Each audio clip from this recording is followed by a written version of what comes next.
Hey kids, we have an interesting project today. Well, first of all, you're watching Guitar Quackery Live. This is the auxiliary live channel of Guitar Quackery.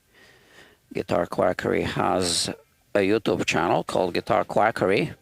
It's not this channel, it's another channel. Well, it also has this channel. This one is called Guitar Quackery Live. So if you're watching this, you're watching a live stream or you're watching a replay of a live stream, okay? Just want to make that clear. And since we're streaming, I also like to play the stream outside. We have a TV. Okay, hold on. And I'm doing it now. I'm sending, paste, okay, boom. Copy paste the link. All right. And this now goes to the entryway TV so people can watch it. It's playing as we speak. On the bench today, we have a cheap guitar. I'll show you. So the cheap guitar is a Jasmine. Which is what Squire is to Fender. Jasmine is to Takamine, what Squire is to Fender. It says Jasmine by Takamine. Takamine? Yeah? So, that's the cheap brand. Offshoot brand, or what do you call it? The budget brand of Squire. I'm sorry, of Takamine. Okay, the guitar has some issues. And the main issue being, it's a cheap guitar. So the customer decided to pay more for the service than he paid for the guitar. And we're still trying to keep the cost low. So I admire that, I have to say. Well, because a guitar can be saved, and I just... You know, the whole hyper consumer thing that we live in now, you know, like disposable society, this just doesn't agree with me, with my moral compass and values. So when I have a customer that's reasonable and that wants to do something and has a guitar that, in this case, he actually really likes, and he actually wants to pay for my time, I try to find solutions. And this is the perfect opportunity for me to show you how you can service a cheap guitar. So this guitar needs fretwork. Okay, so the frets are uneven. It needs a new saddle. So that puts it way over what he paid for the guitar. He paid $80 for this guitar a few years ago. Now this guitar is listed for $90 or $99. I can't remember. Something like that. You can check it. It's a Jasmine S35. Okay. So the service is way above the cost of the guitar. Above and beyond. Okay, but we're going to do it. We're going to do it anyway. So I gave him a price I can work with, and I'm going to cut some corners on the service, but still improve the guitar. Okay? So bear with me. It's coming. First, let's check the frets. Okay, so this is the fret rocker. And you can see already the first fret is wiggling. So my mic might not pick up, but okay, so that's not wiggling, it's rocking. Here, rocking a little bit. Here. Here, look, listen, okay. I need to put my mic close because I'm using a dynamic microphone. We're at a rehearsal studio, Music Makers NY. And right now people are rehearsing. And I use always a dynamic microphone like this to cut all the background sounds. Oh, listen to this. So there are quite a few slightly uneven frets and quite a few significantly uneven frets. So we're going to take care of that. The nut is actually pretty good. It's not too high, but we'll adjust it a little bit. And the saddle is too low. Let's have a look at that. So the action is too low. Oh, I was already adjusting the truss rod, but that was a few days ago. So the guitar did have time to settle. So let me check the truss rod. I mean the relief before we check the string height, which is called the action. Now we measure the relief on the 8th fret, and we want to make sure, well, it's a little bit uneven, so it's a little high. So we can't really get an accurate measurement when we have uneven frets, but you know, we'll just do the best we can. I just want to make sure it's in the ballpark. So here we have, that was 11 1/1000ths, this is 8 1/1000ths, and this is 6 1/1000ths, goes through. 6 1/1000 doesn't go through here. 5 1/1000 goes through. So, you know, we're right about where we need to be, give or take 1 or 2 1/1000ths of an inch. Not a big deal. And now I can tell you what the action is. So won't be able to show it on camera, but here it's at 40 1/1000ths of an inch. It should be at 80. And here it's at about 80. It should be 100. So let's write that down. I'm going to just take this Post-it note. This is something else I was writing, unrelated, but okay, let's just. So the action at the treble side is, what did I say, 40 1/1000ths, and at the bass side is 80. Okay, it should be 80 and 100. Okay, that's my spec. Now, you can argue that it doesn't need to be exactly that, and I agree. But, okay, we have an audience. So let me just repeat a little bit what I said at the beginning. We're servicing a budget guitar because the customer is really nice. I like to help people. And, you know, we found a balance between the price and the service that I'm going to do. And that's a good opportunity to show you how a service can be done if you don't have a neck jig to do a level crown polish, things like that. So the guitar needs a new saddle. It needs a level crown and polish. And let's go ahead and do it now. I'm going to remove the strings, but I'm going to try to save the strings because we're going to need a set of sacrificial strings for this. So let's do it. And the strings aren't too bad, so I just want to save them for the, you know, that part of the service that's going to require strings at full tension.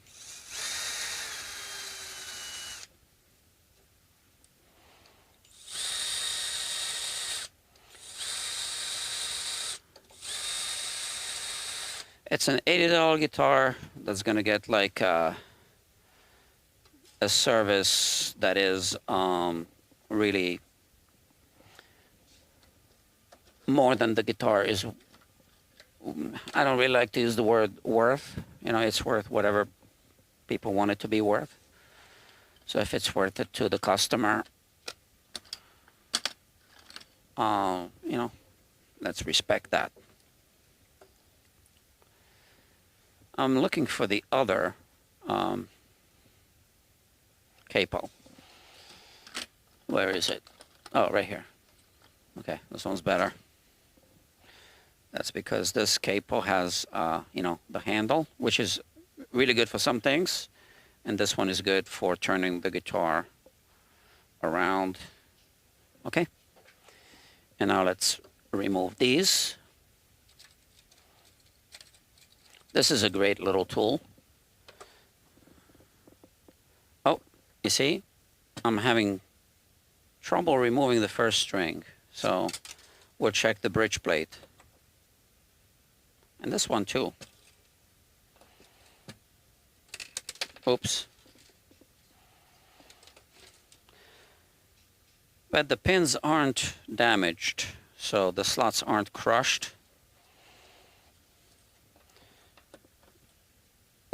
So I don't think I'm going to find too much damage on the inside. But I do want to check the bridge plate just with my hand. So I'm just going to check the 6 holes from underneath. Yeah, so that's typical for these guitars. They don't, you know, they just drill through and they don't put a backing.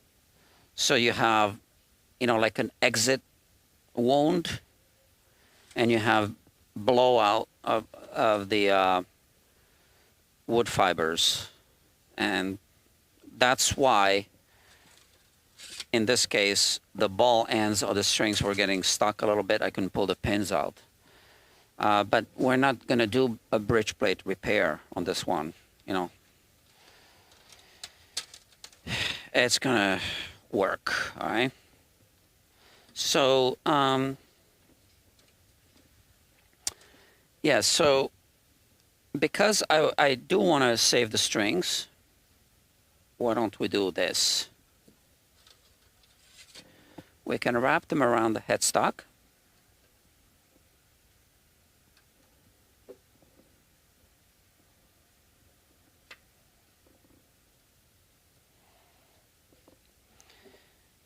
And I'm going to put a Velcro or something. Let's put the guitar down for a moment. And where do I have it? I have some Velcro right here and there as well. Ah.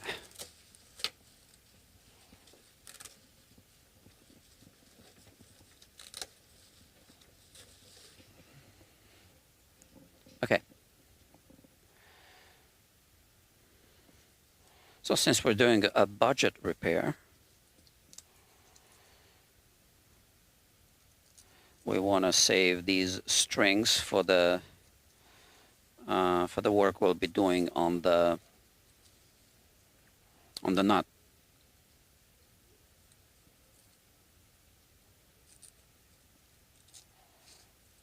Okay.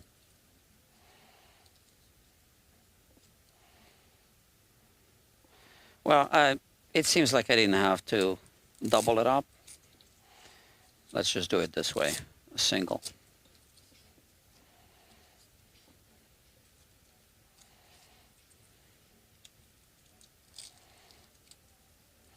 Okay, so the strings will remain here, and I'm using this neck rest because we'll be doing a level crown polish on the bench today, okay, which I normally don't do, but this is a special video, right? I'm showing you how to do it on the bench. And it's important to have good neck support, and this is the best for a level crown and polish on the bench because it's basically a double neck support, right? So it's a better distribution of, you know, it's really nice and firm. I did put a link in the description for this. Now this one is for the electric guitar. So as you can see, it's kind of low. And I just do this for the acoustic. one day when I grow up, I'm going to buy one for the acoustic guitar. It's a bit bigger. Okay, there's still a link in the description for the acoustic guitar version. They're a bit expensive. Now, we want to remove the nut. Okay, I can use something like this.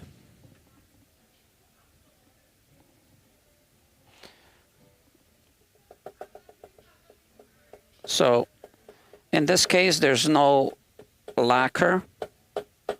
And I'm sure they super glued this damn thing. That's what they do on cheap guitars.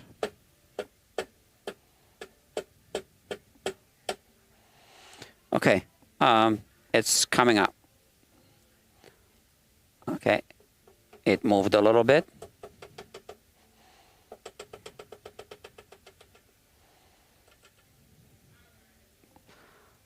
Here's the nut. So let's see. They put glue here and here. It's actually better just to put glue here because then you don't have this tear out. Okay. Now, I'm also guilty of putting glue here. But when we re-glue it, I guess I'll just put glue here. Why? Okay. But that's the reason why some luthiers like to put the glue only on the front of the fingerboard, not on the bottom of the shelf. Okay. Yeah, we put this here. We are going to, so the reason why I removed the nut is so that I can freely move my leveling sanding beam up and down past the nut. Now, this is a live stream, and I just received a text message, business related. So let me see. Could be there by 8, but that's too late. Okay, let me reply. Somebody is going to pick up a guitar. Sorry about that. It's a live stream, and I'm doing business, right? So you're catching me at work, and I need to reply. Nothing personal, just business.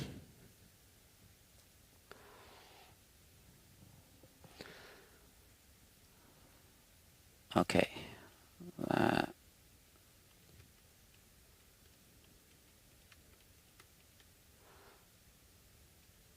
Okay, boom. Okay, now back to this business. We are going to mark the frets with red marker. So I want to make sure that the frets are clean. Frets are made out of, basically out of brass. It's brass with a little bit of nickel mixed in. So they do develop a layer of oxides. So we want to remove those. Oh, this is just a brass brush.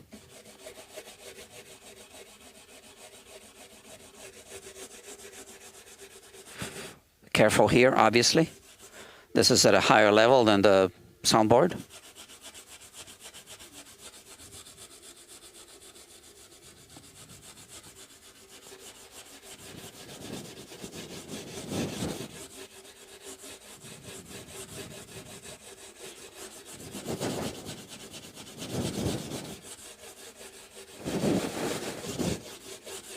Okay, that's that.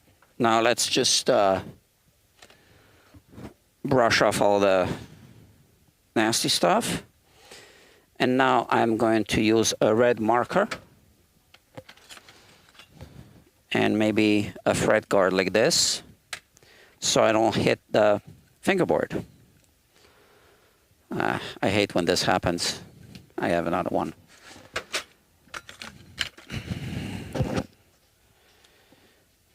Okay, let's start over here.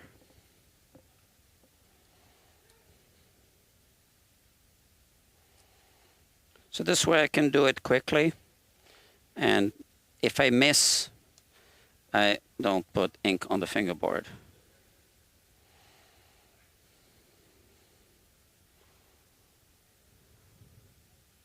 This is a Music Nomad product. I'm not sponsored by them, but honestly, I'm thinking of reaching out to them because I realize that I do promote their products on my live streams. So, but for now, I am not sponsored. So everything I tell you about their products or any other products, I'm not sponsored by anyone, are my own unbiased opinions. And once I do get sponsored, I will still give you unbiased opinions. Because, yeah, that's what I want to do. Okay, we have this. Now, we got some high frets that are really, really high. Can you tap them in? Yes and no. So first of all, why are they high? Do we know? So there's a fret slot, and then there's a fret seated in the fret slot. So the fret has a portion called the tang that gets inserted into the fret slot. So now, why is it not seated all the way? Do we know? The answer is we don't. So because we don't, what do we do? Do we just tap it in? Well, there could be some a reason that is preventing the fret from reaching the bottom, such as the fret slot not being cut all the way to, to the depth that it needs to be cut at. That's one reason. Second reason, there could be debris there stuck. Third reason, there could be glue. If they glued the frets, maybe they didn't press them in all the way, but then the glue cured, dried, and now you have, solid glue there, and you can't tap it in. Or it could be if the frets aren't glued in, if they're just held by friction, because they do pre-radius the frets before they insert them into the fret slots. It could be that the frets are just springing back. I've seen that happen. So I don't like to tap them in. If they don't wiggle, and I've seen wiggly frets, by the way. I actually have a video. I need to edit the video for the main channel. It's very interesting. It doesn't happen very often, but I did record a video of it. So I am simply going to level them, okay? And the first step will be an individual fret leveling. Is that the best way to put it? I don't know. Okay, so let's find the high spots here. I remember this. So now with the fret kisser, I just remove some material from here. Now, you don't need to do this. So if you don't have this tool, well, then, you're going to just have to level. But because I do have this tool, I'm using it.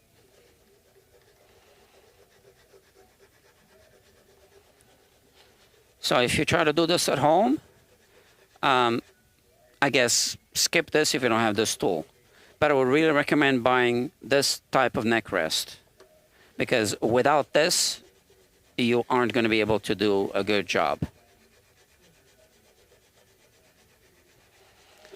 I mean, you can kind of do a good job even with, let's say, this kind of neck rest. I've done it before, but it wasn't good. Where's my brush? I'm sure you can understand how this neck rest is better.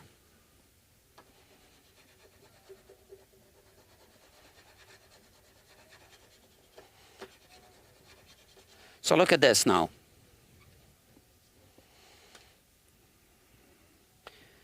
We get to use the microscope again. I can see it on the screen, but I like to look through this because I can see it in 3D. Yeah. So here we're looking at this fret. Focus. A little too much light. Okay. Yeah, so it was quite high. Now, the fret kisser, this portion of the fret kisser, right, did rub off some of the ink, okay? But the diamond grit here took off the material from this fret, right? And then we have this portion which rides on this fret. And again, it took off some red marker, which we are going to reestablish, but I'm showing you this fret, okay? And while we're here, why don't I show you the finish that it produces? So since we are not doing any finishing work with the fret kisser, I don't need to finish in this direction, right? We're going to use a sanding beam later, and we'll do all the finishing with that. Okay, so now let's just go over a few really uneven frets, really high ones.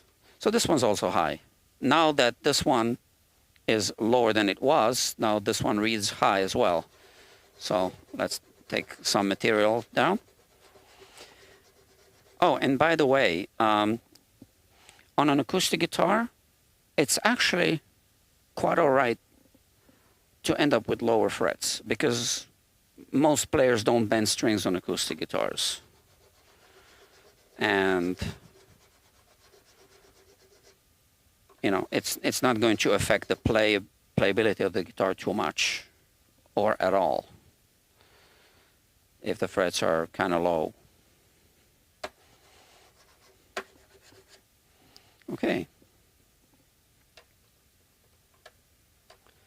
So this one is just slightly higher and only on this side.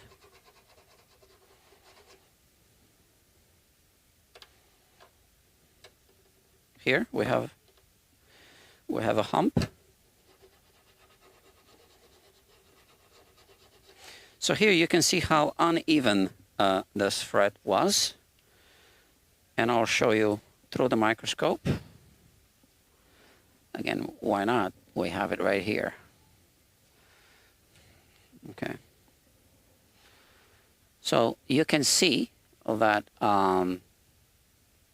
in this spot here, I didn't take off any material yet. That's right here, right? Because that's the low spot. This was a high spot, and this was a high spot here. So this happens usually as an indication that the frets were hammered in. So somebody tapped it here with a hammer, you know, but tapped it more lightly here and here, I guess. So I think that these frets might have been hammered in at the factory. Yeah, most likely. All right, let's finish it off. Oh, this way.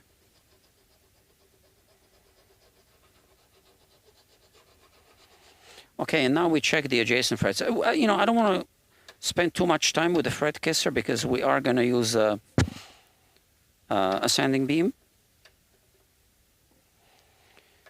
But I just want to take off the big spots. That's good practice.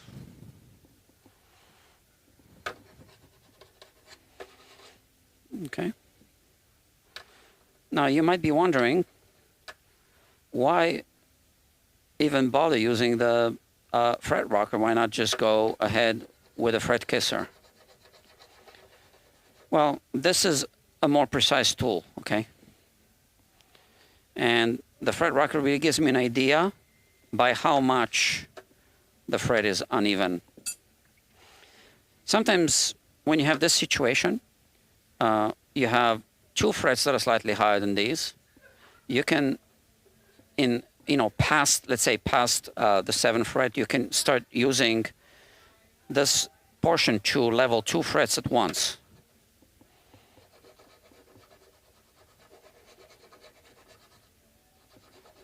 And they're being leveled off. These two are being leveled off against the 2 adjacent frets.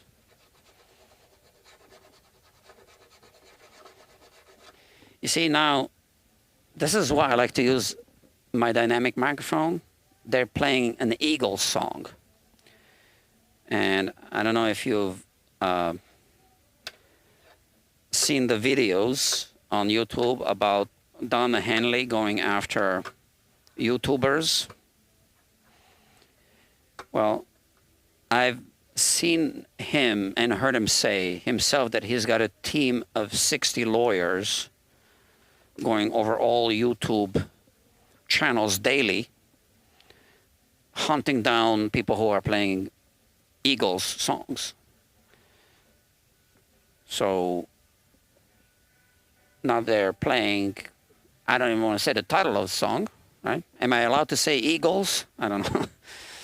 So, and you can't hear it, I hope, because it's a dynamic microphone, so it doesn't pick up faraway sounds.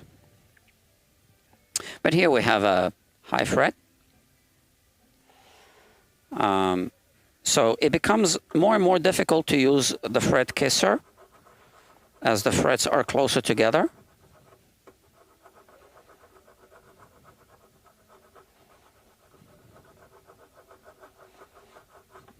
Oops. Yeah, so I think this is a more of a useful video for the general public because, like I said, I'll be doing a level crown polish on the bench instead of on the neck jig because the situation calls for it. And the customer's still going to get a service. I mean, you know, he's actually paying more than the guitar is valued at. We had a discussion. He wants to keep this guitar, and like I said at the beginning, I don't know if you were watching from the beginning, I respect that. So just gonna help him out. So he's still paying for my time. I guess it's gonna take me a little longer because I'm live streaming and talking about it, and he's not paying for that.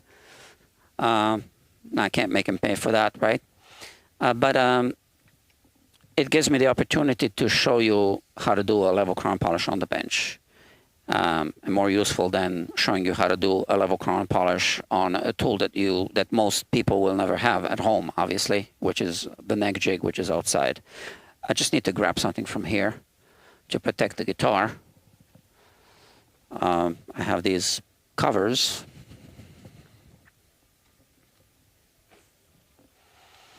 And this one is kind of like almost like a generic acoustic guitar cover.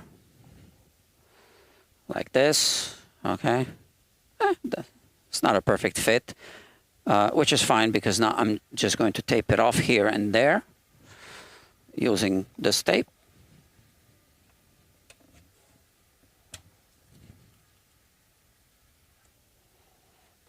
Okay. So obviously you wouldn't make this at home for your own thing, or maybe you would, I don't know. You can just use a piece of paper. Cut this out, put paper, totally fine, and then tape it. Now, this portion here is called a fingerboard extension. So sometimes the 14th fret reads high, and it's a false reading because sometimes the fingerboard extension has what's called a fall away, which, you know, sometimes is intentional, sometimes it's kind of like not a well-built guitar if it's too much of a fall away. But because that's a breaking point, you might get a false reading with the fret rocker that there's a high fret right here at the neck joint. So here, it reads a little high, and I can level it off too much, but I'm not going to stress out about this. And these, I want to get an idea, like, okay, so this one is really high, and I really want to hit this one. That's the 15th fret. And you see how I'm leaning on the guitar? Right. So, to keep it steady. Like I said, in these live streams, I'm going to give you all the tips that I can think of, and you can ask questions if I have time. I'll read your comments. In the future, I will try to expand my monitor display thing and have a monitor here with the chats. I got to figure out how to do it. And I got to buy a new monitor for that. So I want to show you what I see here. So now if I show you with this camera, then you will see different images. So I'm going to take a picture.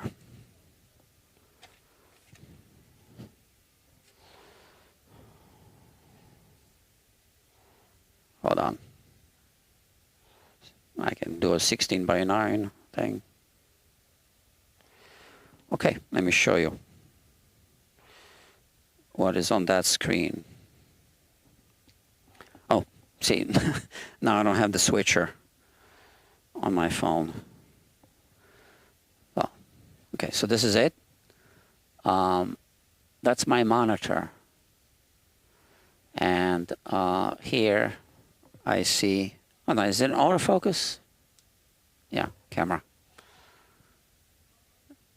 So here is the main program window, which is what you see. You don't see this now. This is a picture from before, right? Here is my preview, what you are going to see after I switch.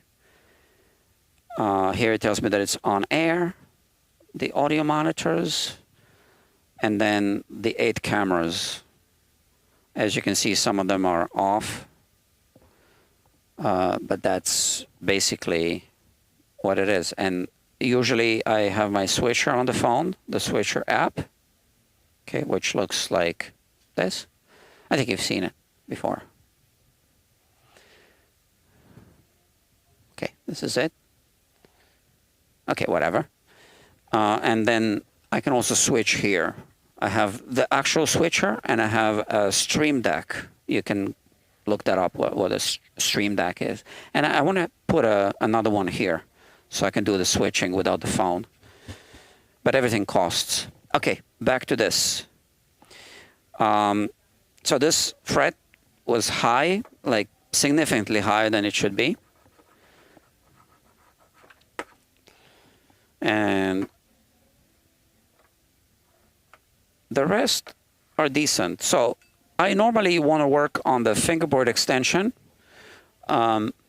using just one of those, okay? And might as well do it now. So look at that.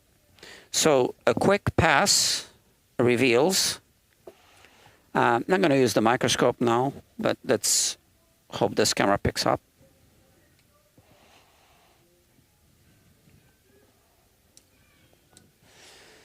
So a quick pass, and I can see which frets are uneven, right? And where exactly. So you can see how they were hammered in, right? And now I just do this kind of X shape move. It's like this and like that. So I'm going in this direction and in this direction. And I'm hitting just the fingerboard extension, you can see. So I put my body against this. This is why I'm pulling towards me. And here I'm using this finger when I push away to prevent the guitar from moving.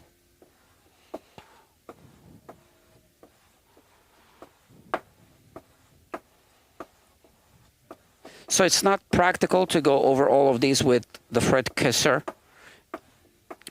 But with this, you can do a good job quickly.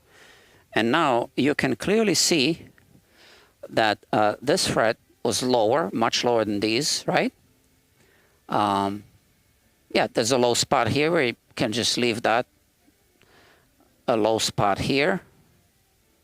This was the 14th fret, the one that's usually high, not in this case. But a fall away is a good thing. So what I want to do is I want to work on it a little bit, and I'm actually going to push down here a little more, put more pressure on this side to make sure that it goes in this direction, right?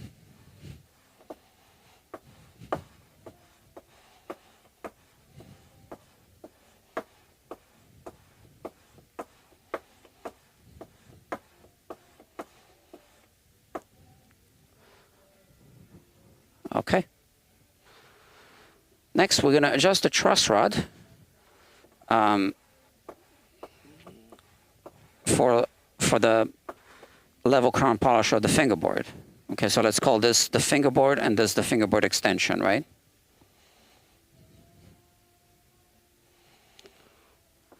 Now, when you adjust the truss rod, we are going to be doing a level crown and polish with a short beam, okay? Again, we're doing a budget thing.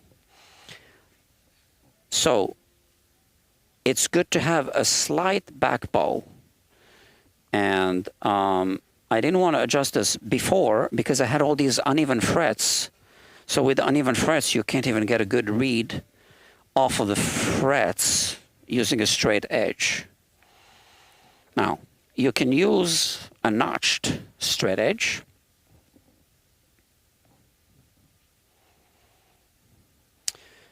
But again, if I'm showing you how to do things with less equipment, I need to talk about how to do it without the notched straight edge, right? So this is a notched straight edge, right? So this is going to fit right here, and you can get a read of the fingerboard, not the frets, right? Of the board itself. But like I said, since we're doing a budget repair, how would you do it without a notched straight edge? You would do it with some kind of straight edge. Now, straight edges or, straight edge rulers, whatever, are expensive. So this one is expensive. That's a StewMac. Now, oddly enough, this one is actually cheaper than this. And this is a tri-beam. See, I should put a link to this as well. I forgot. But it's got two notched straight edges and one straight edge, right? This one is just straight. If you use something like this, this is never going to be straight, okay? It's never going to be like this or like this. I use this to check, if the soundboard has the deflection, or to project the fingerboard on the bridge, which again isn't as precise as using this, but it's lightweight. I like to use this. I obviously have also a longer straight edge like this, and obviously if you want to have a really precision projection, you would use this. But this is so heavy, it's got really sharp corners. I like to keep it away from guitars, because if it falls out of my hands, this corner is really going to damage the guitar. So once again, for the projection, I like to use this. It's perfectly good enough because it's going to show me within tolerance where the bridge is. It's going to give me a good enough idea. Okay? So now, like I said, we need to put a slight back bow before we start leveling with a short leveling beam. Because if you have a little bit of an up bow, what you end up doing is you end up hitting the two frets at the two edges, at the two ends, outer ends of the short leveling beam, but you're not hitting the frets in the middle. So you need a slight back bow. Okay, so bear with me, I'll show you. First, we actually need, obviously, the truss rod wrench. I believe it's a 4, or maybe it's a 5 mil. let's see, I forgot. I did adjust it once already. 4 millimeter, I think. Yeah, okay. So we'll remove this for a moment.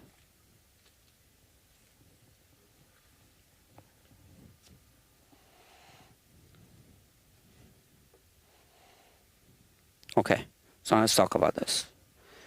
This neck support, again, double neck support, will stay here for the entire leveling job, right?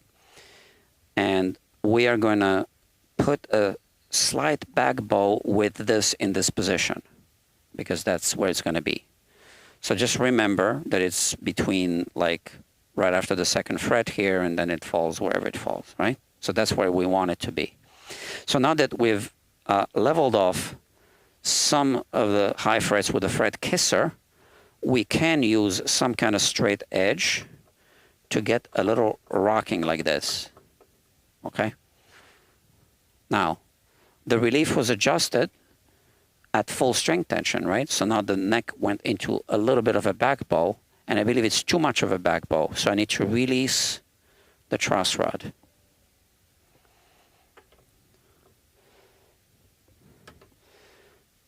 So what we don't want is to see this flexing, which I can, I guess, simulate. So let's say if we had an up bow, right? So this would be a high point. Then I would be able to flex the straight edge like this around this area. So we don't want that flexing. And I can't flex it, but I can flex it here. You see that? So we still have a little bit of a back bow. So I can release the truss rod a little more. We want minimal back bow. And you can only do this after leveling off the really bad frets. Now, the question is, why don't we just leave it like this, right? They're being leveled off. I need to add a little tension. Well, because the fret kisser is only leveling one fret against two other frets. But this is going to level off a few frets at once. Now, in this case, 6 frets, and in this case here, quite a few more, right? Right? So this is step 1, and now this is step 2. I think we're good with this. Now, because I do have this notched straight edge, I'm going to put it like this and look for light shining through. So I have a little light. Look at all the comments.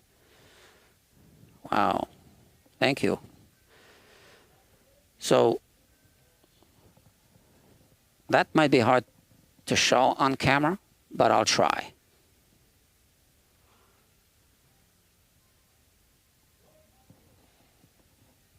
Is that good? Okay, this is what I see. And now, light shining through. You see a gap here. Now, fingerboards, actual wood can be uneven, right? So here, where I'm shining now, there's a high spot, and there's a low spot, and there's going to be a high spot somewhere here, right? So you can see how uneven it is, but there's a really low spot here, which tells me there's a back bow on this neck, and that's exactly what we want. It's fine. So the fingerboard is not true, and there's only so much you can do with the notched straight edge when that's the case. All right, so let's put it away. So which tool should you buy if you want to do this kind of work on your own guitars? Well, I guess, look, this is a better tool. Is it better? Not better. It's stainless steel, right? It's heavier. I don't know. I would recommend buying this for home use. That's the tri-beam. And I'll put a link. Okay, so don't buy it now. Buy it after I edit my description. So I'll put it right there in front of the computer so I don't forget, okay? Because if you buy through the affiliate links, I get a small commission at no extra cost to you. Okay. Now, let's level off the frets.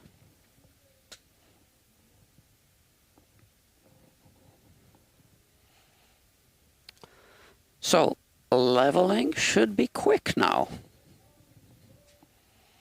Are we good on focus? It has to be. Okay. Same thing. I'm going to do this X thing. And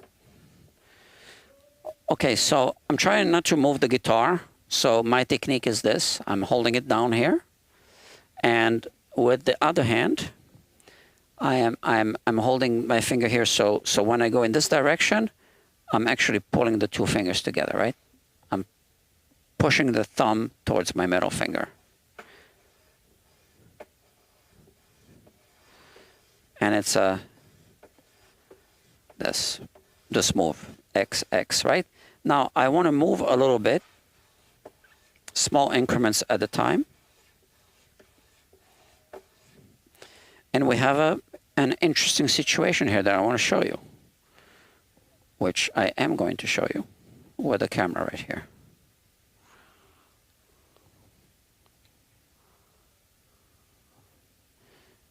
Focus. Okay, here it is. So you can clearly see how this fret was really high here and low here and low right there. This fret was high here, low, high. And this fret high and kind of even. Okay, and this one here, high, low, high. That's interesting. And it just proves that this guitar needed fretwork.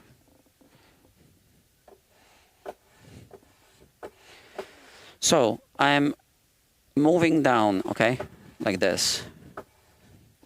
As you can see, I'm not doing this. Now, I'm not saying that this is wrong. I'm just saying, in this case, I'm doing this.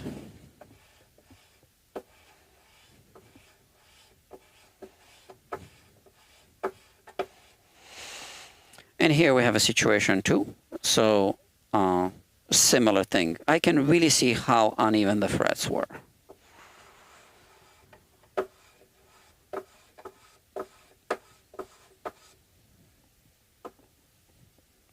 And what did I forget?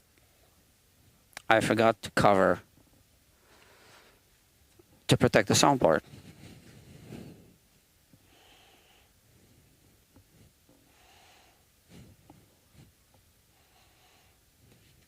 Okay. But obviously, as I approached the soundboard, I noticed.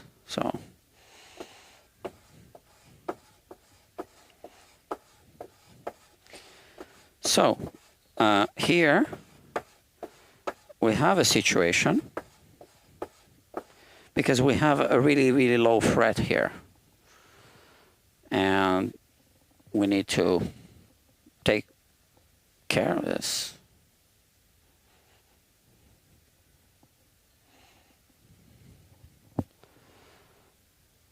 Because we're going to take care of the customer.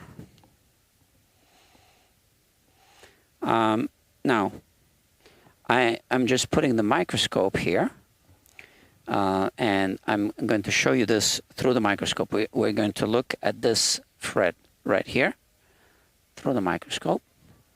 You can see that it hasn't even, well, it's been touched a little bit. Like here, I started hitting it, okay? But here it was really high, so quite uneven. And you see here, right?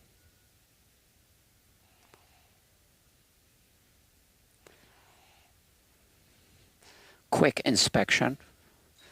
I honestly wouldn't be doing this inspection through the microscope like that on this job, but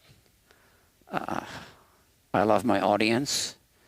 So here, for your viewing pleasure, you can see here, that's the fret we were looking at before. Now you see it again through the microscope. Amazing. Look at that. See how high this fret was? That was the second fret. Okay. And by the way, when, so here we got some fret wear, but I hit the tops, you see? So when we recrown, we're going to remove this material from the side, right? It's going to take this off, right? So that's that.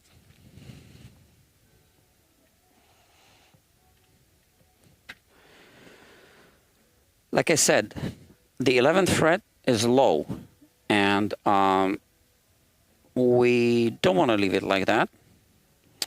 So in this situation, I'm going to be hitting, past the 9th and 10th fret here, and evening out and making sure we have a fall away.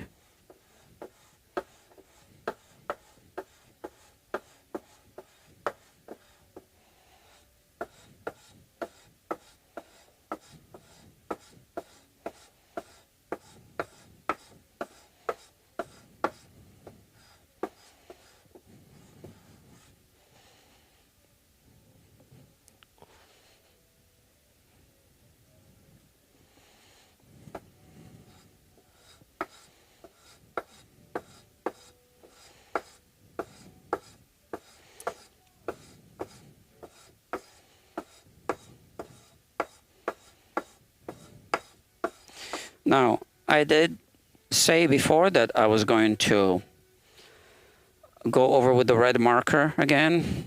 I didn't. I forgot. And sometimes you don't need to do it.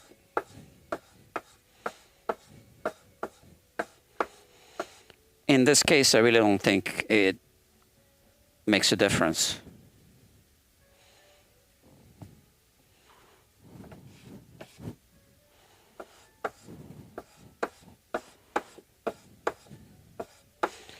So I've hit this area quite a few times with sandpaper. I'm using 320, I think this is, by the way. But it's been used before, so...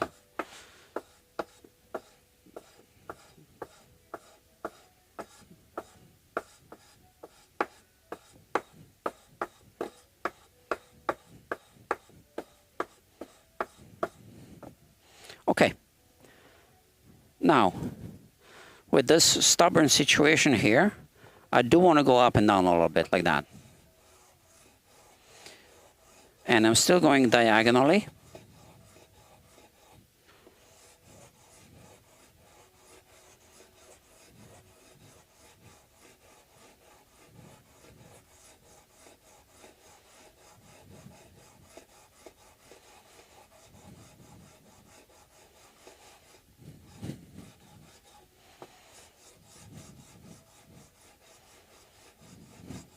So usually when I do go up and down, I do it like this, like you see me do it now. Yeah, and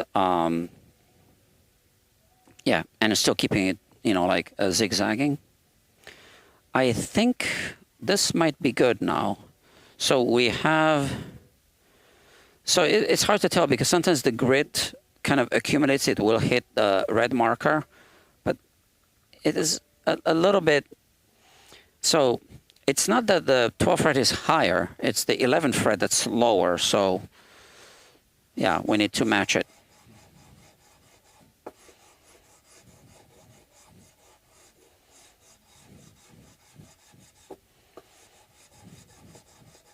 And it's easier to go up and down here, where the frets are closer together, than here.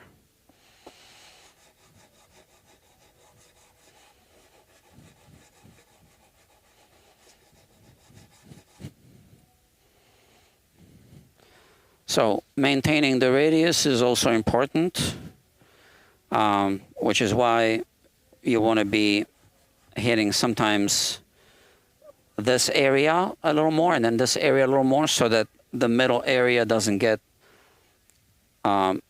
double sanding, right? Because if you go like this, you're sanding the middle area twice as many times as the two ends, right? So sometimes you want to spend a little time here and then a little time here.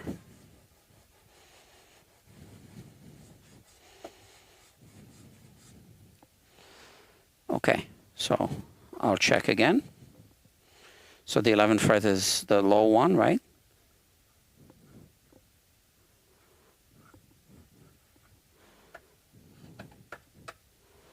And now we're good.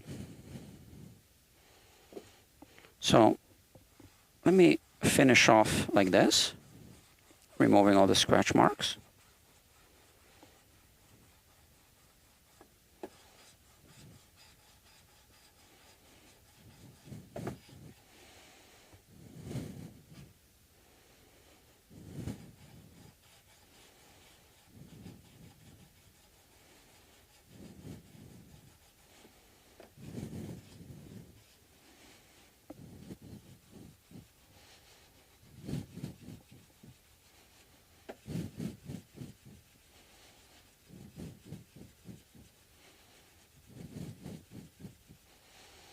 Okay, you see that? Now what's next? I have another short leveling beam, which is a little bit longer. So we started with this. Now we finished with this. Now I have a slightly longer one, and it also has a finer grit on it. I think you've seen this one before. This one I made myself. So it's slightly longer. I can show you. This is the one. You see, it's slightly longer. I think this is a 7-inch, and this must be more like 9-inch. Okay, and this has two grits. This is the really fine grit. This is slightly more gritty, coarse.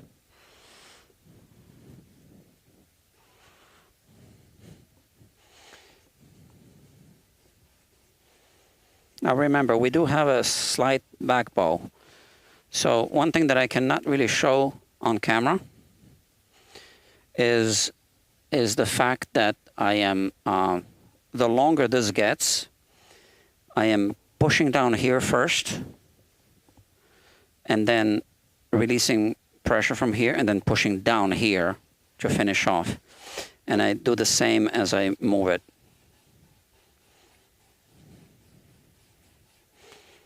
And obviously I can't show you that on camera.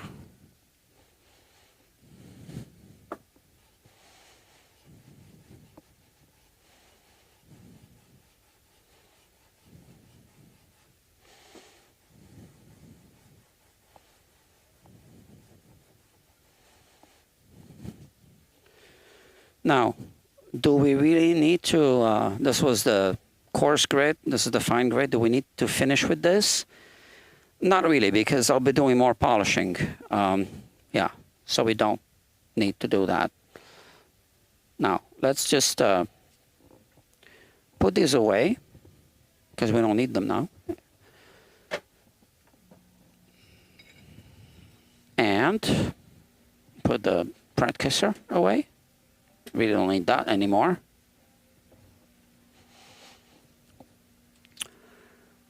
Okay, I'd like to show you through the microscope the situation.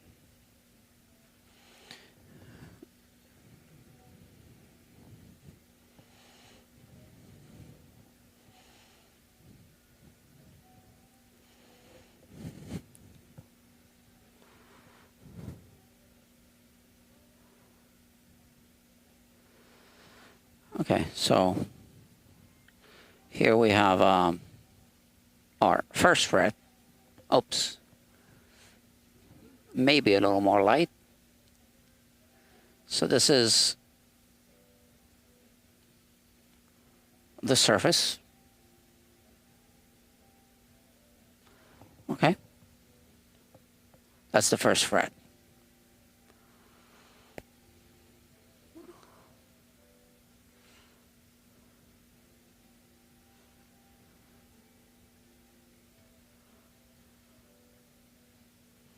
And you can really see how the fret was had this where is it here, low spot, really high spot, low spot, high spot, right?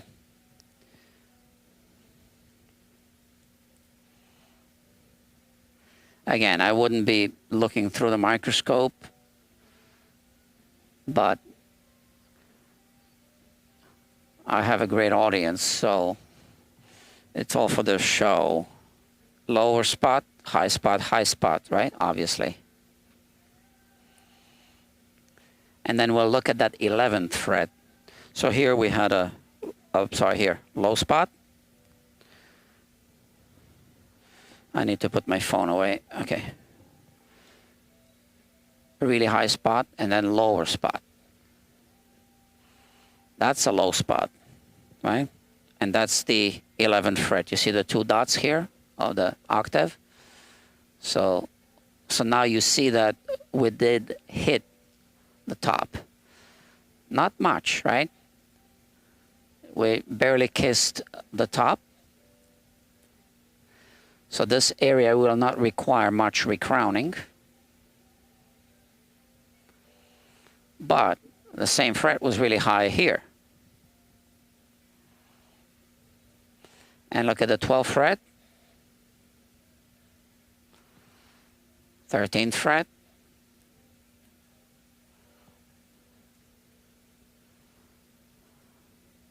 okay. All right.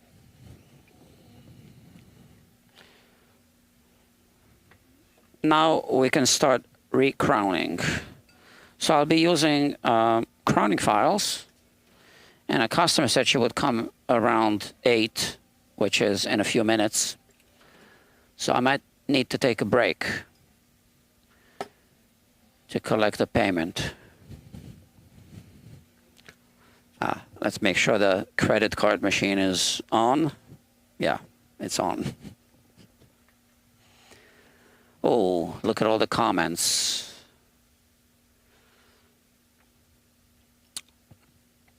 So thank you all for watching, but I do need to continue with this. It'll be easier once I have my comments right in front of me.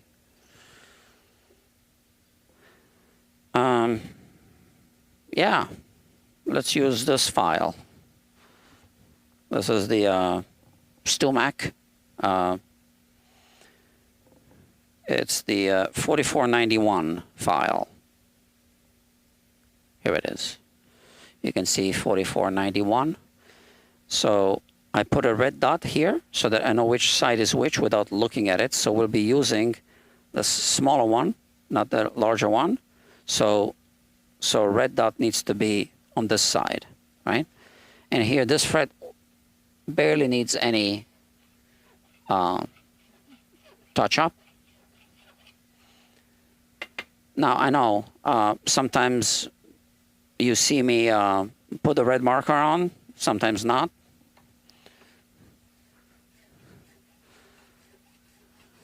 This one, this time not.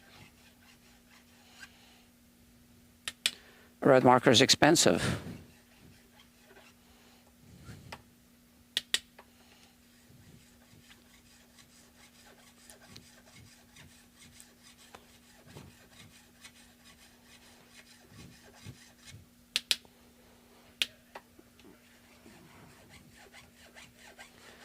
I can look at the reflection, right? And sometimes you get, with these files, sometimes you get little chatter marks. So what you need to do in that case, if you have the tools, use a Z file to remove those marks, and then continue with this. Because this file removes more material, right, at once. Yeah, like that. And okay. Okay, friends, I need to take a short break because I need to take care of a customer here. So I'll be back in a few minutes. How about that? Okay, click, click, click.